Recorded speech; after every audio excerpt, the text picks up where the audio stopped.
E aí, começando do início, né, começando do nascimento seguro, né, é um momento muito precioso de toda a nossa vida, né, e a obstetrícia com intervenções oportunas, não havendo cesarianas desnecessárias, realmente, na construção da perinatologia, que é cuidar da mulher que gesta, da pessoa que gesta e do nascimento do seu bebê, esse é um momento muito precioso e a Organização Mundial de Saúde foi muito feliz na escolha do tema desse nome, desse ano. E aí, a assistência em sala de parto, ela requer um ritual de conhecimento e de muita comunicação entre a equipe da obstetrícia e da neonatologia. E aí a gente tem duas frentes, né? O risco habitual, né? Que é aquela gestação que está indo tudo bem, mas que a gente tem que estar preparado se alguma intempérie acontecer nesse rito, né? Isso é importante. Aí é treinamento da equipe, o aprimoramento das competências de trabalho, da força de trabalho, né? Isso é muito importante. E as intervenções oportunas, né? Quando tem indicação. E nunca esquecer do minuto de ouro, que é o minuto mais importante das nossas vidas. E aí o contato pele a pele imediato, em português é contato pele a pele, mas aqui tem quem quiser se debruçar sobre isso em inglês, que é o contato pele skin to skin, imediatamente, ele tem uma série de implicações super importantes para a segurança do paciente, né? Vínculo, amamentação, prevenção de infecção, porque a tapeta com a microbiota da família, né? Na dinâmica ventilatória, porque melhora, porque baixa o diafragma. Então, o contato pele a pele imediato é um item fundamental para garantir a segurança dos pacientes. Então, se a gente está pensando, né, no recém-nascido, esse é um item fundamental. O nascimento de uma criança de risco, sabidamente de risco, um recém-nascido prematuro ou que tem um agravo, é muito importante que a equipe que vá atendê-lo no momento do nascimento seja mais experiente. Então, a gente é possuidor da informação que há locais em que há uma equipe que faz o atendimento no momento do nascimento e uma equipe que fica na unidade neonatal. É importante, nesse fórum de segurança, que isso fique muito claro. No CEP daquela instituição, quem tem que atender o paciente com maior vulnerabilidade, que é um recém-nascido de risco, é a equipe com mais experiência, né? A equipe multidisciplinar com mais envergadura para atender um recém-nascido de risco tem que estar no momento do nascimento. A gente não pode ficar na unidade neonatal esperando um bebê de risco chegar. A gente tem que estar no momento do nascimento junto com aquela equipe, né, com a equipe da obstetrícia que vai atender. O CEP ele tem que ter a pessoa, a equipe mais experiente para atender um recém-nascido de risco. E isso tem que ser desenhado. A gente sabe que nem sempre isso acontece, e esse fórum é um motivo para reflexão, para a gente revisitar esses fluxos que acontecem em algumas situações. E aí, dentro dessa linha, né, de prover ao paciente o que ele precisa genuinamente, né, a gente garantir que a densidade de gravidade seja o norteador do meu plano de cuidado, e aí é mais um item de aprimoramento das competências da força de trabalho, a gente tem que garantir um cuidado progressivo, né? Na sala de parto, ter um recém-nascido gravemente enfermo no local em que ele nasceu, e ali ele permanecer porque não há vaga numa unidade neonatal daquele CEP, isso é muito preocupante. A gente tem notícias que isso acontece, recém-nascidos graves, prematuros, mantidos no local em que nasceu, porque não há vaga na unidade neonatal daquela instituição. E aí eu compartilho com vocês que, assim, isso é um desenho que precisa ser revisitado, porque não raro a gente entra na unidade de terapia intensiva e há crianças que não têm densidade de gravidade para lá permanecer. Poderiam ter seu cuidado progressivo garantido, e o que determina o cenário onde essas crianças vão ficar é a sua densidade de gravidade e o seu plano de cuidado. Então, naquele CEP, naquele endereço, a criança mais desconhecida, que a gente não sabe como vai evoluir, é o neném que acabou de nascer. Essa é a nossa prioridade. Esse é o neném com a maior prioridade de toda a equipe se voltar para, né? Isso é muito importante. E a alocação dos diferentes cenários, nos diferentes cenários, ela começa depois da sala de parto, ou vai para uma unidade de terapia intensiva, unidade de cuidados intermediários ou unidade de canguru. E essa linha de cuidado deve ser o norteador. Outro ponto que eu acho que a gente tem que comentar para depois surgirem perguntas e questões é a transferência. Não só a transferência para outra instituição, mas também a transferência de cuidados, a transição de cuidados entre as diferentes unidades dentro da mesma instituição, né? Isso merece muita atenção, muita atenção. Também temos notícias de crianças que nasceram há 1 hora, 2 horas, graves e instáveis, que são transferidas para outras instituições, quando naquele CEP há a possibilidade de serem transferidas crianças mais estáveis. Né? Isso também é uma outra coisa que eu quero comentar num fórum de segurança do paciente.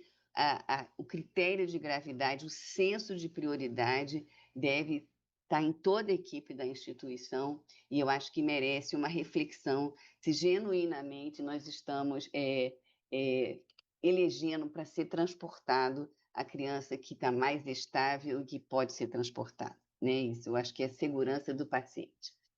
E aí eu vou falar, não é só porque eu sou nutróloga, mas para mim a estratégia mais importante para quem lida com segurança do paciente ou quem se preocupa com segurança do paciente é a nutrição. E aí eu vou justificar por que eu estou falando que eu acho que a nutrição é o item mais importante para quem se preocupa com segurança do paciente. Primeiro que nenhum paciente pode ficar em dieta zero, né? De 0 a 110 anos, isso é uma questão muito importante, o intestino, ele é fundamental e deve ocupar o nosso cérebro, ser uma preocupação.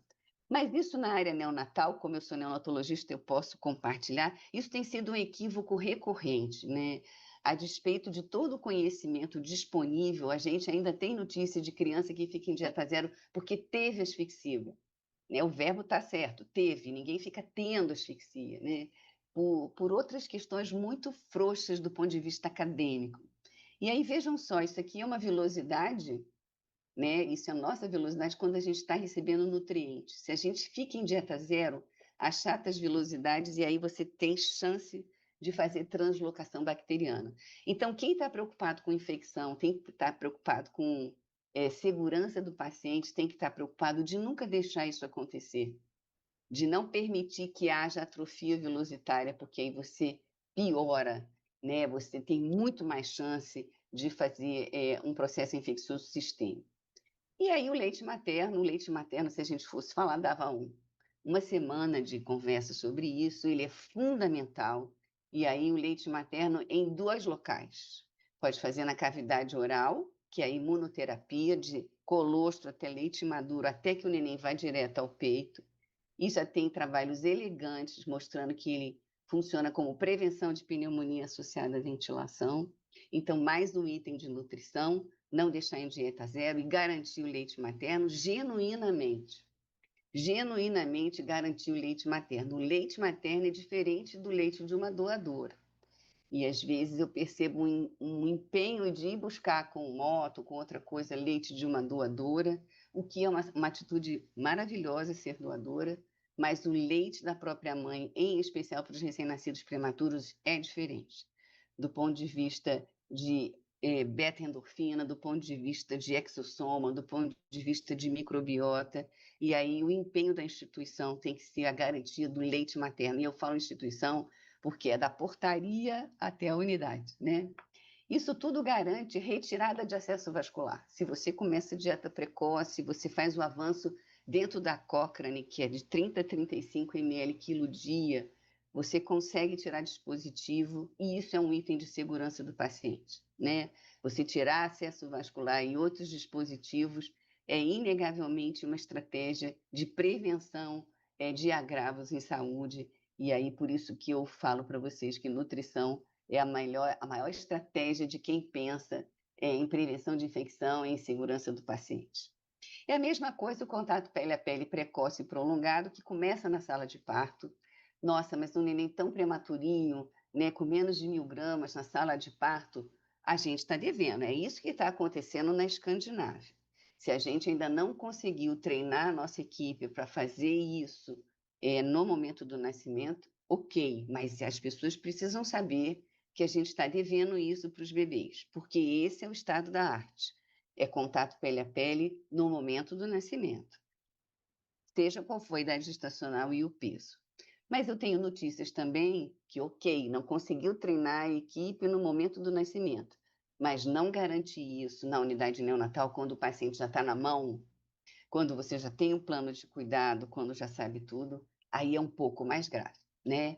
E assim, isso é muito importante. A presença da família dentro da unidade neonatal, eu também tenho notícias de equívocos acadêmicos importantes, achando que quem causa a infecção é a família. O nome é infecção relacionada à assistência à saúde, né? A família, muito pelo contrário, a família tapeta a criança de uma microbiota doméstica que compete com a nosocomial. Então, a família, ela é muito bem-vinda. Quanto mais ela tocar na ilha de assistência, melhor. Se for a mãe, ela produz anticorpos, e a gente garantiu o leite dela, ela produz anticorpos contra os patógenos nosocomiais que ela entra em contato na ilha de assistência, além de epigenética e imunidade. Eu vejo, às vezes, família usando o EPI. Já vi em reportagem, já vi visitando unidade. Equipamento de proteção individual é para o profissional de saúde, porque pega numa criança, pega no outro, né? Embora a gente garanta, né, com a higienização das mãos, a família não usa EPI. O único momento que usa gorro e máscara é quando está fazendo a ordenha. Família não usa capote, luva, então, jamais. Mesmo que vá fazer estímulo, a família não usa, né? E é tão importante que a família entre, porque nós temos trabalhos muito elegantes mostrando que o contato pele a pele da família com a criança descoloniza até demais. Tem um trabalho muito elegante sobre isso, e há outros que diminuem o risco de sepse. Então, esse equívoco de que família causa infecção, esse é um fórum muito importante, né? Roseli já fala disso, todo mundo fala disso, mas a gente precisa reforçar que isso tem causado muito dano e o alicerce para esse equívoco não pode mais permanecer, né? Além de atapetar, o contato pele a pele permite que a mãe produza mais leite, então é uma importância indiscutível, né? Não só atapetar, mas aumentar a produção de leite da mãe e com a possibilidade de anticorpos contra os patógenos nosocomiais. Lembrando que o mais importante de tudo, o foco total de quem genuinamente se preocupa com infecção é a higienização das mãos. Daqui até aqui, é esse o nosso foco. Foco total. Mas a gente não tem pia. Pia a gente usa para sujidade. Lavar a mão é super importante para sujidade. Mas a solução alcoólica, depois dos trabalhos de Pitê, o suíço Pitê, ela, dentro da técnica correta, que não é fazer assim, é usar a solução alcoólica na técnica correta, ela é mais ágil e é muito efetiva. E existem até técnicas de quanto você está gastando para você inferir a adesão da equipe. Então, higienização das mãos é o foco, e não família usar EPI ou outras estratégias. Foco total na higienização das mãos, em especial com solução alcoólica entre um paciente e o outro. Isso é prevenção de infecção. As metas internacionais, Roseli já citou, né, algumas, mas assim, a gente não pode deixar de falar. Meta 1 é crucial, que é a identificação, comunicação entre as obstetrícia, neonatologia, entre as famílias, a segurança medicamentosa, que é um item à parte, cirurgia segura, tem um ritual também, mas eu só chamo a atenção da hipotermia e das infusões administradas para os recém-nascidos, e higienização das mãos e o risco de queda são as 6 metas internacionais de segurança do paciente. Quando a gente conversou, eu e Roseli, enfim, a equipe que montou essa tarde, né, eu quis focar, e aí eu faço um resumo para vocês, na sala de parto, no nascimento seguro, né, na decisão da equipe multi, da equipe perinatal, da efetividade da reanimação para quem precisa, né, não permanecer um recém-nascido grave dentro do centro cirúrgico ou da sala de parto, garantir o cuidado progressivo para que naquele CEP aquele neném seja atendido pela equipe mais com mais envergadura, com mais competência para isso. Cuidado com as transferências, com principalmente a transição de cuidado, ficha, garantia da informação. O contato pele a pele, que assim é muito robusta a evidência, isso não é uma seita, né? O que a gente tem que garantir é treinar nossa equipe como uma orquestra, e a gente está devendo isso para outros, muitos recém-nascidos, a família dentro da unidade neonatal e, como eu já falei para vocês, a dieta, que é a coisa mais importante, porque garante uma série de outras estratégias que são de segurança. A Sociedade Brasileira de Pediatria e o Portal de Boas Práticas são duas fontes muito interessantes para que vocês busquem conhecimento, atualização, né? Eu trouxe alguns temas aqui da sociedade que aconteceram, que vocês podem buscar, porque vão ter coisas de segurança, de nutrição, de contato pele a pele. Roseli é autora de diretriz de uso racional de antibiótico. Muitas pessoas ainda têm o equívoco de achar que fazer antibiótico protege, quando todos os antibióticos, qual indicação precisa, salva vidas. Mas antibiótico, porque eu estou com medo, just in case, ele é extremamente deletério, aumenta a enterocolite, aumenta o risco de infecção. E o portal de boas práticas, que, por favor, passeiem pelo portal, há muito material para compartilhar com a equipe, para mobilizar para assistir junto, para discutir, né, para que a gente tenha um cenário genuinamente mais seguro, né, não tem como não... É o segredo de Polichinelo, né? A informação, a divulgação do conhecimento é o mais importante.